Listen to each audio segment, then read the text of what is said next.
তারেক রহমান ক্ষমতায় বসেই গণতন্ত্রের গলা টিপে হত্যা করছেন। স্থানীয় সরকার নির্বাচন নিয়ে আমরা কাজ করছি, কথা বলছি, কিন্তু আমরা দেখছি যে সরকারের স্থানীয় সরকার নির্বাচন নিয়ে কোনো নির্দিষ্ট রূপরেখা এখন পর্যন্ত আমরা পাইনি, কোনো সময়সীমা আমরা পাইনি যে নির্বাচনটা কিভাবে হবে।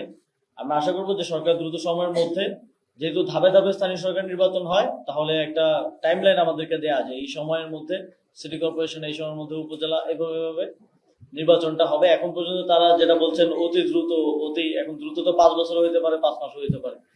তো আমরা একটা স্পষ্ট সময়সীমা দাবি করছি।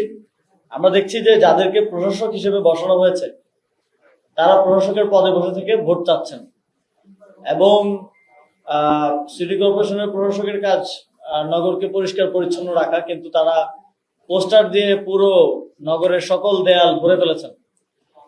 তো বিএনপি তো গণতন্ত্রের কথা বলে বলে বিগত 18 বছর 17 বছর রাজনীতি করতে আমরা দেখেছি, কিন্তু তারেক রহমান ক্ষমতায় বসেই গণতন্ত্রের গলা টিপে হত্যা করছেন। আমরা এর আগেও নির্বাচনের নিরপেক্ষতার স্বার্থে আমরা দাবি জানিয়েছি যে প্রশাসক যারা নিয়োজিত হয়েছেন তারা সেই সিটে বসে, প্রশাসকের চেয়ারে বসে নির্বাচন করতে পারবেন না। তারা যদি নির্বাচনে অংশগ্রহণ করেন তাহলে এটা নির্বাচনটা একদম স্টার্টিং থেকেই বিতর্কিত এবং একপাক্ষিক, এবং নির্বাচনে কোনো ধরনের লেভেল প্লেইং ফিল্ড থাকবে না।